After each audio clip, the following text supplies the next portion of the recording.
Programa Visão Espírita. Apoio. América Chaves Seguros. Seguro é proteger sua vida e seu patrimônio. Precision Hospitalar, distribuidora de medicamentos. Livraria Espírita Verdade e Luz, desde 1959 divulgando o espiritismo em Ribeirão e região. New Face Centro de Beleza, há 20 anos trazendo o melhor da beleza para você. E Casa do Açougueiro, o que você procura, aqui tem.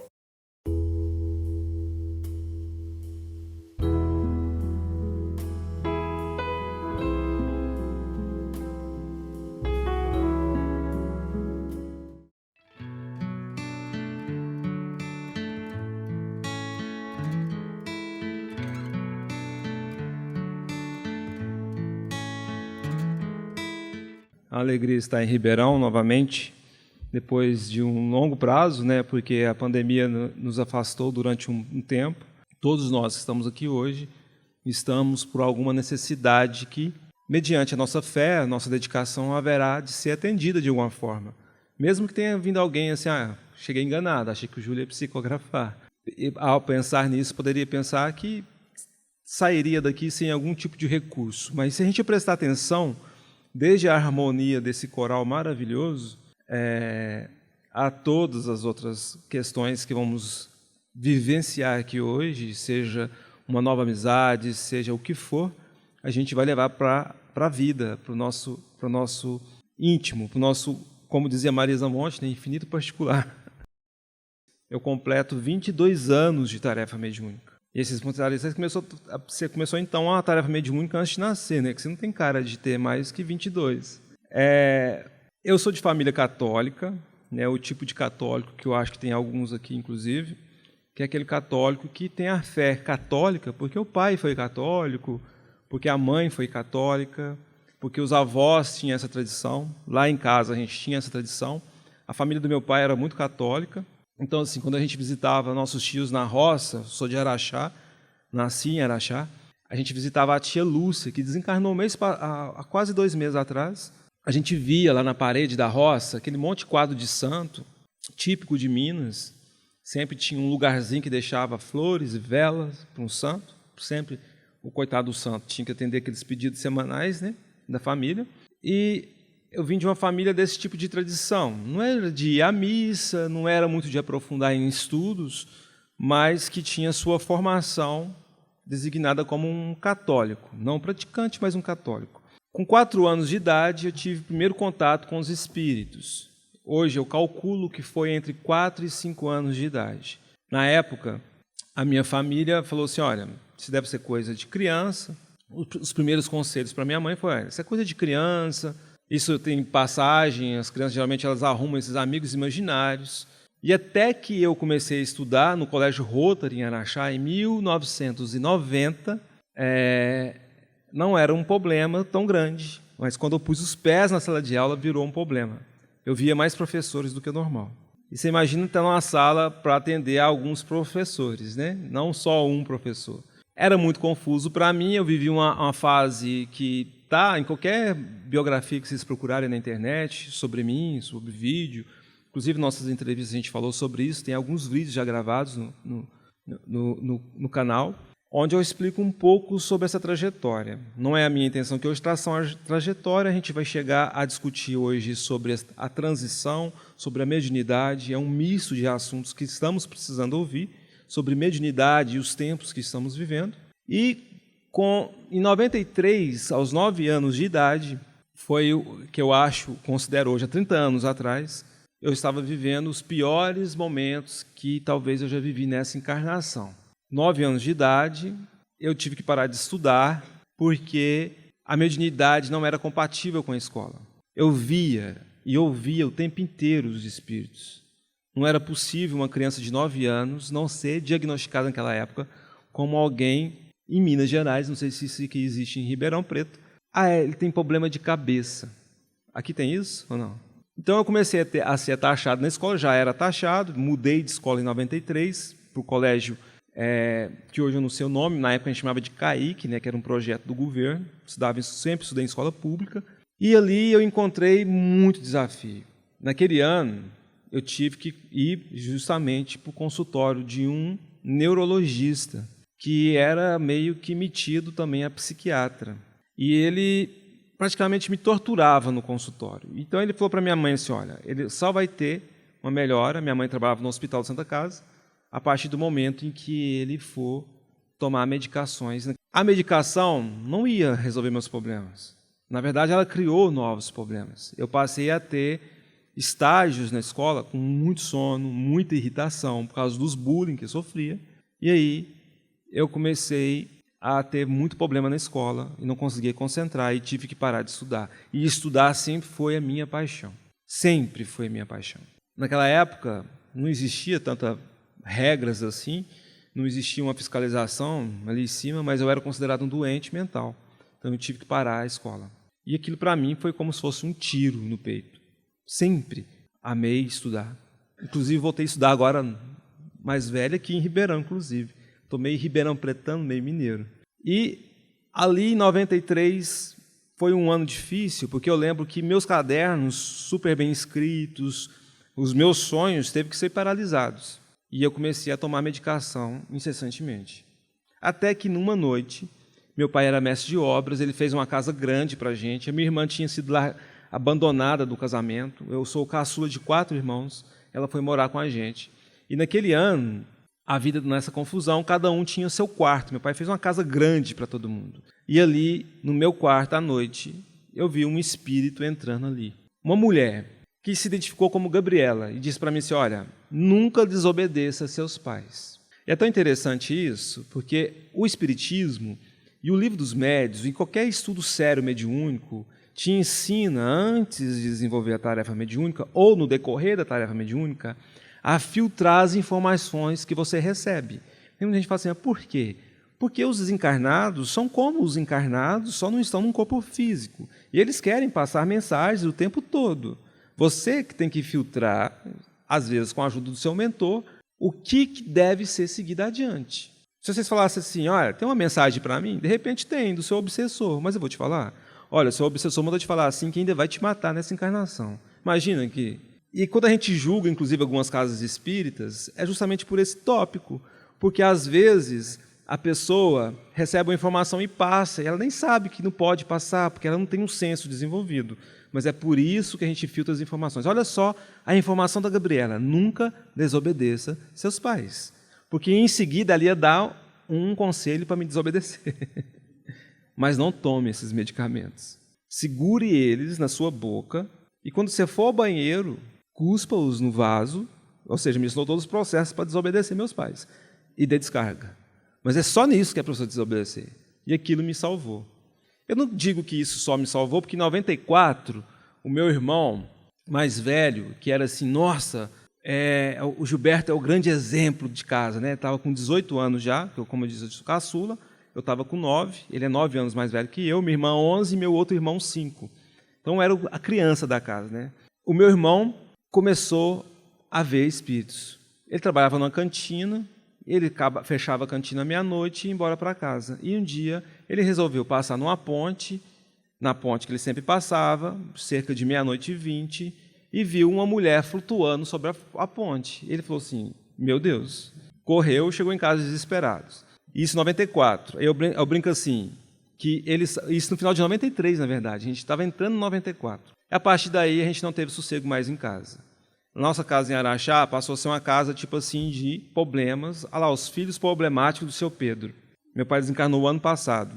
E no dia que ele desencarnou, eu agradeci muito ele, quando eu estava despedindo do corpo dele ali, por tanto que ele me ajudou. Porque ele, tipo assim, tem muita gente que falava assim para mim, nossa, seu pai era muito sem juízo, seu pai era isso, porque...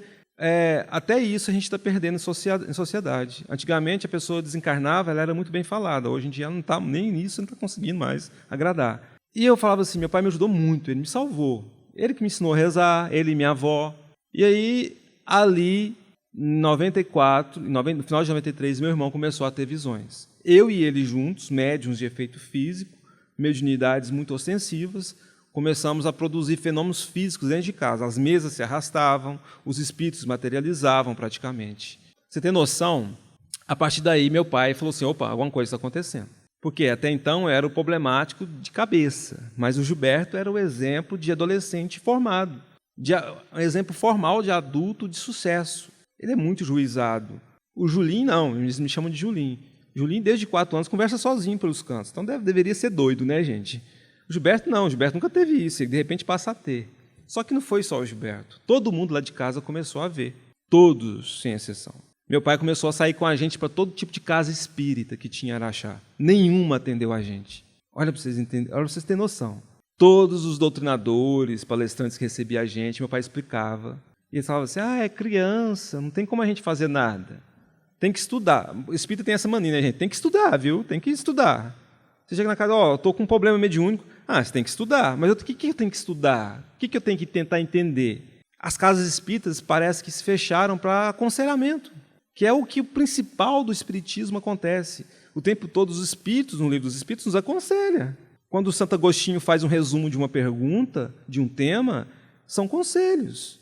O Evangelho, segundo o Espiritismo, é um livro de conselhos, de conversa fraterna. Mas nós, espíritas, paramos de fazer, inclusive, os conselhos fraternos. Você tem que estudar. Isso é mediunidade desequilibrada. Só isso que a gente fala. Será que fulano é médium mesmo? Ele está querendo aparecer. E aí, daí por diante, né? A gente tem um problema muito grande no movimento. Meu pai procurou igreja. Eu tinha pavor de igreja a partir daí, porque eu gostava até de igreja, mas eu tive pavor, porque o padre, às vezes, fazia a gente ficar... Eu fazia catequese e eu era um menino diabrado, então eu tinha que ficar meia hora de joelho no milho, que ele era uma tortura. Eu falei, Deus me livre, né? Para rezar não sei quantas ave-marias, o credo, enfim. Na igreja evangélica levava a gente, o pastor quase arrancava a nossa cabeça fora para expulsar o demônio. Eu acho que ele irritava tanta gente que, de fato, o demônio tomava posse mesmo, de fato. E meu pai procurava recurso em todos os cantos.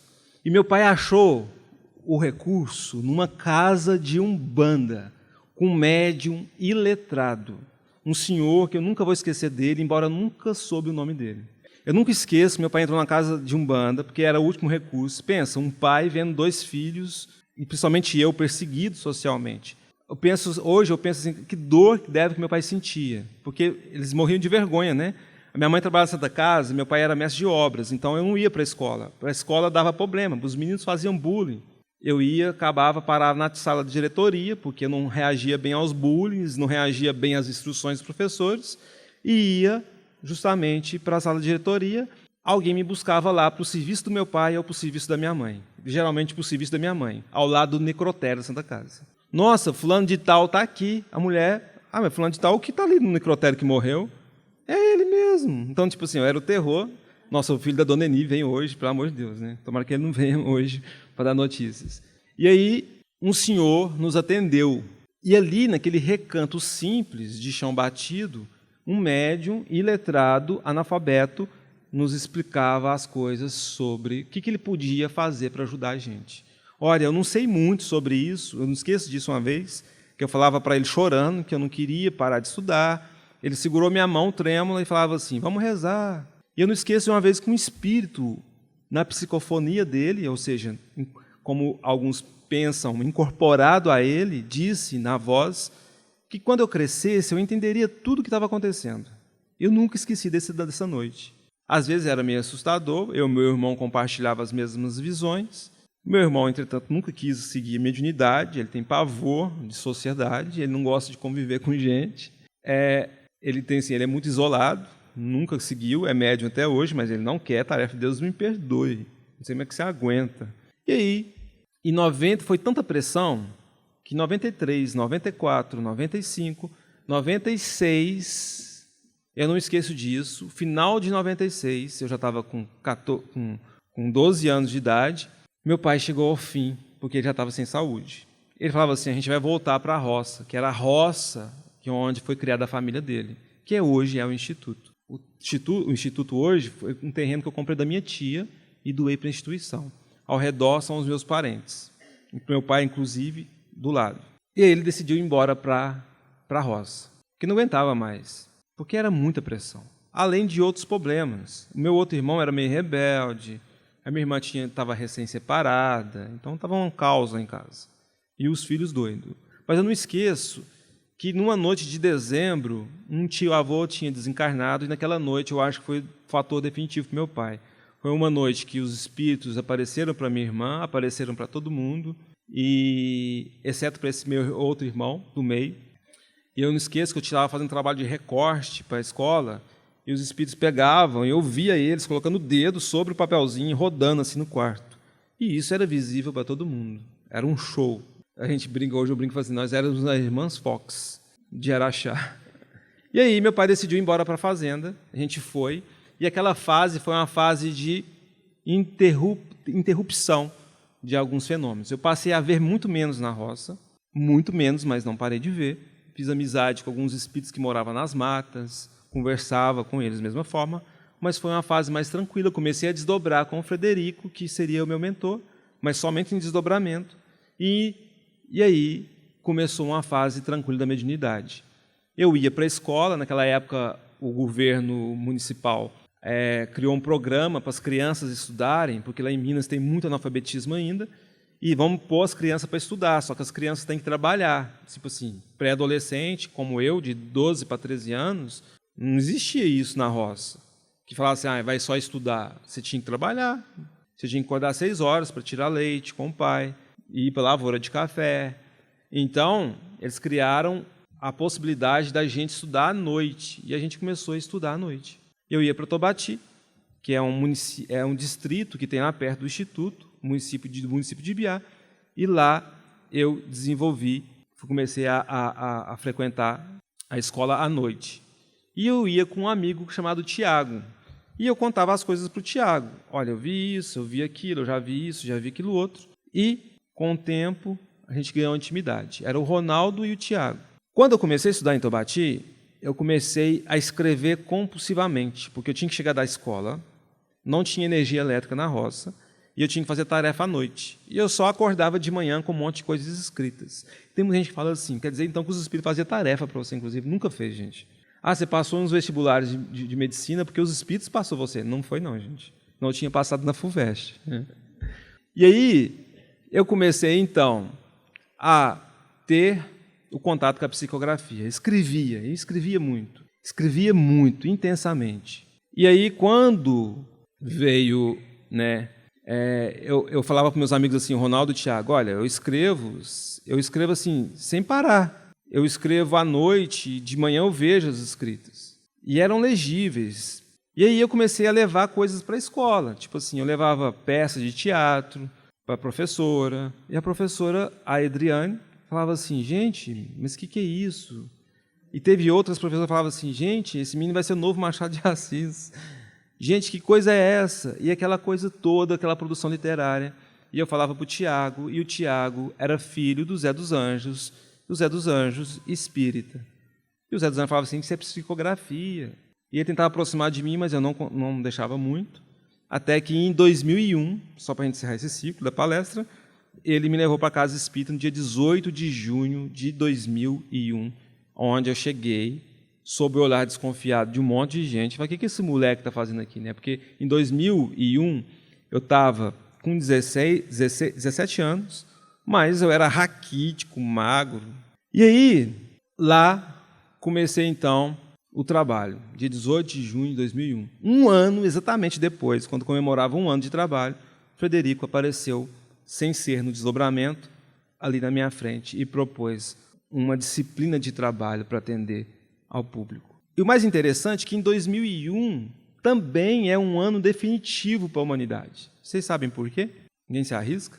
O ano de 2001, isso não é informação do Espiritismo, não. Isso é uma tese minha e de algumas conversas com alguns espíritos, inclusive uma impressão trocada com alguns orientadores espíritas, como o senhor Expedito, que desencarnou em 2006, que era um espírito incrível que vivia na região nossa, que me ajudou muito no início da mediunidade. Eu considero que em 2001 os espíritos falaram assim, que comece a fase de transição mais aguda para a humanidade. Foi aonde aconteceu o atentado às Torres Gêmeas. O mundo não é o mesmo depois dos atentados às Torres Gêmeas. E basta a gente analisar pela lógica. E até 2001, a gente não tinha uma tecnologia avançada, a gente não tinha alguns problemas, e parecia que a gente caminhava para sanar outros. Parecia que a gente caminhava para, tipo assim, olha, parece que o preconceito está acabando cada dia mais. Não sei se vocês observaram, a partir de 2001, entretanto, começou uma onda de coisas mais intensas. A partir de 2001, a gente teve, por exemplo, ali a criação de redes sociais, mas assim, veio popularizar só anos mais tarde, né? A gente tem a popularidade do WhatsApp, por exemplo, de 10 anos para cá. Facebook, no Brasil, de 10 anos para cá, 2012 para cá. Antes a gente não tinha isso, né? Mas ali a gente começou a ter uma onda de pensamentos estranhos surgindo. Ah, mas isso já existia, mas a internet possibilitou a gente compartilhar. Se a internet possibilitou a gente compartilhar coisas boas, ela possibilitou também o compartilhamento de coisas ruins. Um nazista não ia se sentir sozinho mais, porque ele tinha como trocar e-mail com alguém que estava no Japão. Ele tinha internet em casa agora. Logo mais para frente, como a gente vive no tempo de hoje, a gente tem grupos que já foram investigados, por exemplo, de extermínio mesmo, de pensar em fazer atentados contra um grupo social, contra uma raça, contra uma etnia. A partir de então, creio, as provações ficaram mais intensas. A gente começou a ter mais medo. O terrorismo passou a entrar dentro da nossa casa, através das redes sociais. É muito possível que todos nós tenhamos algum exemplo na família que já sofreu alguma coisa através da internet. Parece que a gente passou a ter menos tempo. E aí, em 2002, o Chico desencarna. O movimento espírita meio que ficou assim, tem que arrumar um substituto para o Chico, tem que arrumar um substituto para o Chico. Quem que vai ser o substituto? Vai ser o médio tal, da cidade tal, e começou realmente uma disputa. Quem que vai ser o novo Chico? Eu estava começando a tarefa mediúnica. E alguns falavam assim, você vai ser o novo Chico. Eu ficava olhando assim, que novo Chico? Aí um dia o Frederico, meu mentor, falou assim, só se for o novo Chico Bento. E aí começou então a ter uma popularização das redes sociais, da internet, foi entrando, a gente pôde acessar sites, a gente teve mais acesso à tecnologia, não existia tanto acesso ao celular, foi a partir de 2001 que a gente começou a ter muito acesso ao celular, e parece que nossa vida ficou mais dificultosa, como dizem os antigos de Minas. A gente passou então, a partir disso, nos últimos anos, a viver de uma forma que nós não sabemos explicar. A gente sabe, inclusive, o que nos faz mal, mas a gente não consegue se livrar do que a gente faz mal. O vício popularizou muito mais, as coisas correram muito mais rápido. Em 2002, o Chico desencarna. A partir dali, a gente pode ver que a gente estava vindo lá, né, de alguns anos do fim da Guerra Fria. A partir dali, com a guerra ao terrorismo, a gente começou a ver outras guerras, outras ideologias surgindo, a xenofobia em alta. E hoje, infelizmente, em 2023, a gente não consegue olhar os noticiários sem ver um caso de abuso contra uma pessoa porque ela tem uma cor de pele diferente, porque ela pensa diferente. Uma coisa que, se falasse para a gente lá em 2023, acho que isso vai ter acabado, o mundo vai ter evoluído. Todos os espíritas, né, falavam assim, nossa, o mundo vai evoluir. Eu lembro de frequentar a casa espírita, né? E as pessoas falavam, em 2001 ainda, quando eu comecei a doutrina espírita, eu comecei a ir em todas as casas possíveis, fazer campanha do quilo, ir para Ibiá, para participar de palestras. E os palestrantes falavam assim, gente, agora o mundo vai evoluir, a nossa fase de transição acabou. Eu falava assim, ai, que bom, né? Daqui uns dias, será que a gente vai estar tudo vivendo em paz e amor, né? Que nem vai estar cumprindo a promessa da música do John Lennon, Imagine, né? Vai estar todo mundo em paz, se amando. A partir dali, né, eu comecei a procurar muitos lugares. Eu tive o prazer de conhecer duas pessoas excepcionais da doutrina espírita, pouco conhecidas, a não ser que a pessoa seja um estudioso mais a fundo. Um é a Dona Aparecida, do Fogo Selvagem, do Hospital do Fogo Selvagem, de Uberaba, porque eu fui atrás do Chico. Eu queria ver o Chico. Eu fui em Uberaba atrás do Chico, com 17 anos. E aí o Chico já não estava atendendo mais. E eu lembro que em 2001, quando eu fui atrás do Chico, foi a época daquelas polêmicas da luz que entrou na janela do Hospital Ilha Langote. Um ano antes exatamente dele desencarnar. Aí eu não consegui, né, ter contato com o Chico, mas eu tive contato com a Dona Aparecida do Hospital do Fogo Selvagem e com o Dr. Elias Barbosa, que era amigo íntimo do Chico, grande estudioso, e que me acolheu de uma forma incrível. Ele desencarnou uns anos depois, através de um acidente doméstico. Ele falava assim, Júlio, agora que as provações vão começar. Eu não esqueço dele falar isso. Eu falei, mas como que pode piorar? Como é que o mundo pode piorar? Aí ele foi me contar histórias, que inclusive estão nos livros. Ele falava assim, você sabia que quando o Chico estava começando a produção das obras de André Luiz, a série André Luiz, e isso está relatado em algum livro, desculpa não ter a referência do livro aqui, mas eu creio que se eu falar aqui, alguns palestrantes inclusive vai lembrar, que o Chico, nas obras lá, foi visitar, quando na psicografia, na recepção do livro Libertação, O Chico ficou muito impressionado, porque Emmanuel levava ele, André Luiz acompanhava ele lá nas cidades no plano espiritual, onde era descrito aquela organização de cidades no plano espiritual, nas zonas umbralinas. E o Chico ficou muito impressionado, que aquilo foi na década de 30, 40. E o Chico estava muito impressionado com aquilo. Inclusive, de um dia que o Chico estava lá nas zonas umbralinas e viu tipo um desfile de carnaval em que as pessoas estavam promíscuas, nuas praticamente, em atos explícitos, né, de sexo, e que ele olhava aquilo e ele ficava assim, espantado. E alguém falou para ele assim, eles estão todos voltando para a Terra, vão reencarnar. E o Chico ficou assim, assustado com aquilo, eles vão ter a oportunidade ainda, vão ter a última oportunidade deles, vão ter a oportunidade ainda de reencarnarem. E aí quando o Chico, né, alguém conta, que na década de 80, ou seja, quase 40 anos depois, o Chico passou por uma banca de revista em Uberaba, e era comum, não sei se vocês lembram, as bancas colocarem atrás da banca, na vitrine, revistas pornográficas, a Playboy e outras revistas com cunho pornográfico, e disse que o Chico olhou e falou assim, meu Deus, eles começaram a voltar, eles já estão entre nós. E aí a gente então começou a ter um monte de ideologias novas, um monte de conceitos novos, um monte de ódios baseado em novas ideias. E aí começaram uma irresponsabilidade, na minha opinião, ao afirmarem que as crianças, a partir do ano 2000, viriam todas evoluídas. Eu ouvi isso. E eu pensava assim, gente, mas não faz sentido. Não, as crianças vão vir evoluídas. Agora as crianças vão vir evoluídas intelectualmente. Uma criança de 3 anos ministra melhor um iPhone do que a gente, talvez. Mas moralmente ainda muito comprometidas, como a gente vê. Basta olhar a adolescência em grandes estatísticas de hoje. E ali, então, o doutor Elísio Babá falou assim, vai começar as provações agora, Ju. Agora que as provações vão se intensificar para cumprir a promessa divina. Não é nada de ruim, não vai piorar. Vai ser só uma oportunidade. Lembra na década de 90, quando teve surtos de doenças por falta de água potável e que passava propaganda, pelo menos lá em Minas, falava assim, olha, ferva a água por 5 minutos que ela estará potável. Que era uma forma de combater, de matar as bactérias, os micro-organismos que estavam na água que não eram tratados. A gente passa por essa fase, a fervedura da água, e esses espíritos retornando.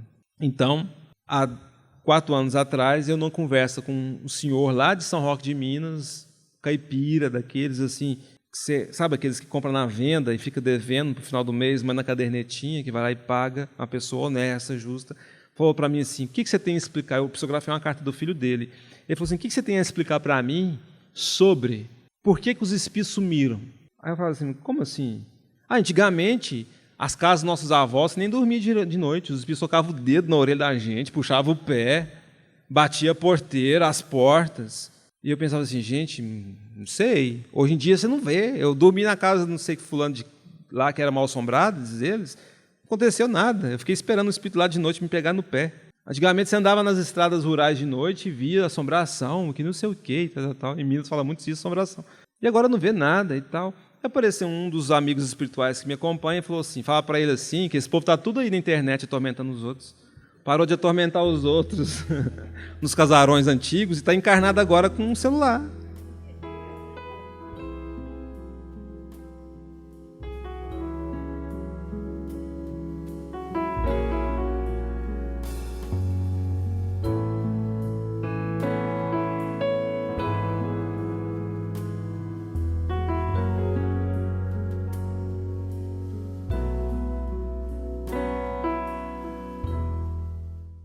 Programa Visão Espírita. Apoio.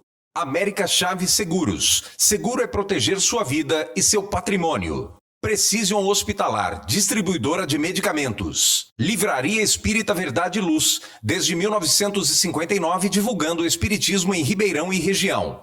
New Face Centro de Beleza. Há 20 anos trazendo o melhor da beleza para você. E Casa do Açougueiro. O que você procura, aqui tem.